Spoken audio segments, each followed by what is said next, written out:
dan engkau semua aku bebaskan.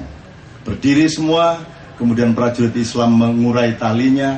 Bahkan kalian tidak hanya aku bebaskan, kalian tolong antri lewat pintu sana, pintu sana, pintu sana, dan kalian sudah ditunggu oleh onta, kambing, dan harta benda lain yang akan dibagikan untuk kalian semua. Gitu kan?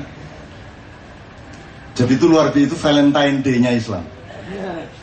Jadi hari kasih sayang yang luar biasa. Kemudian, tapi masih ada prajurit-prajurit Islam yang masih mengasah-asah pedang, karena kan bertahun-tahun mereka perang.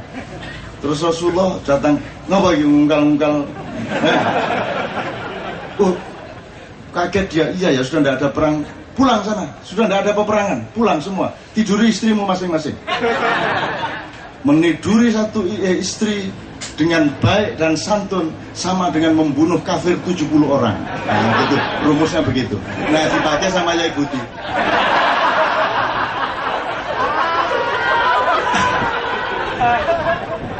Kalau anak sudah tidur, Dek, saya sih maunya langsung 140.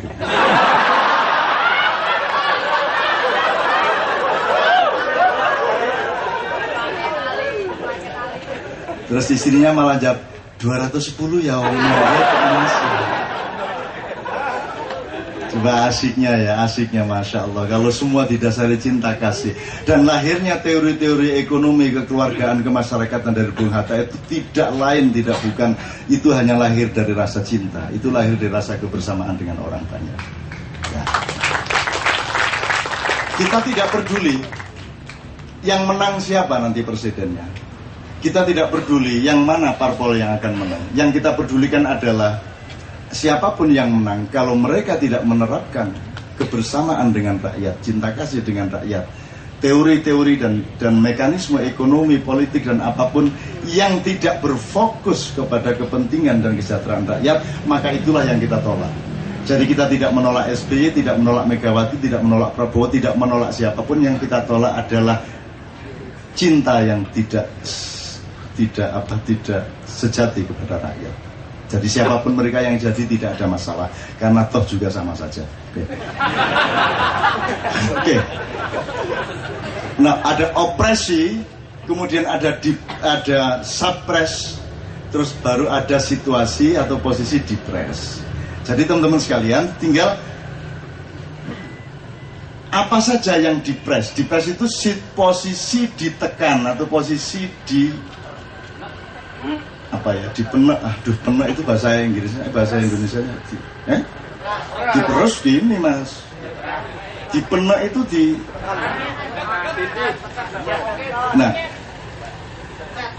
oke, dipencet ini yang ditindih. Ditindih ini terus ini ahli tindih ya.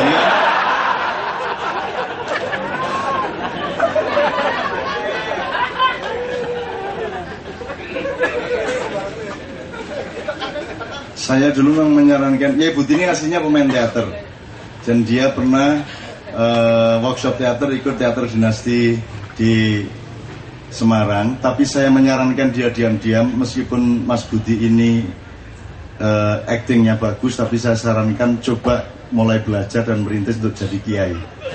Itu satu strategi yang saya susun sejak dulu. Kira gak dadekno kiai mblaeni arek iki.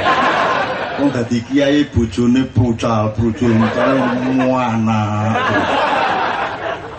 Baru mulai meteng meneh. Meteng meneh.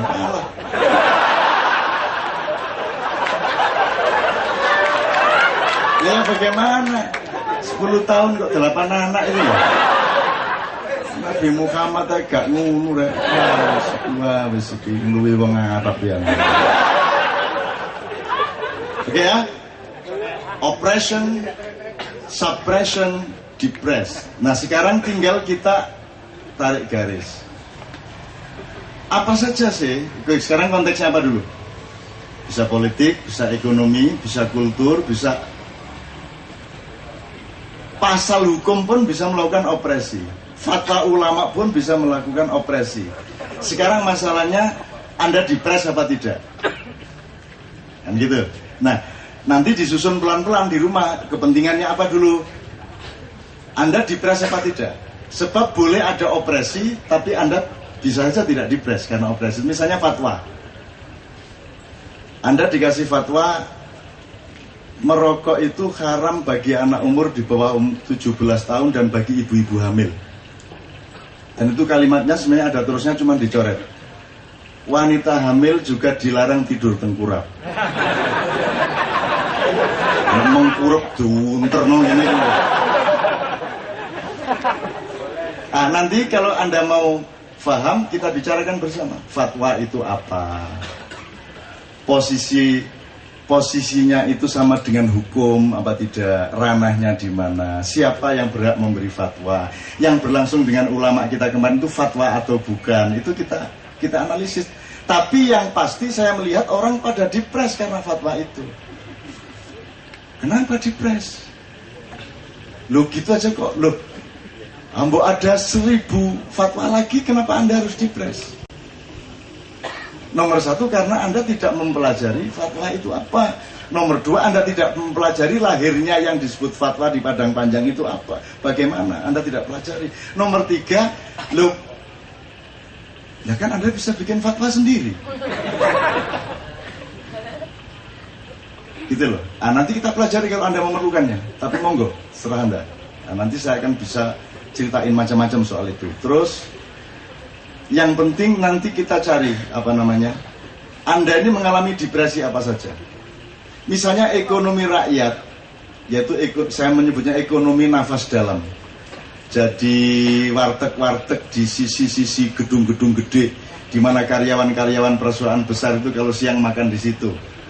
Itu dengan adanya krisis global dari Amerika kemarin, dia dipres apa tidak? Kan begitu. Tingkat depresnya seberapa?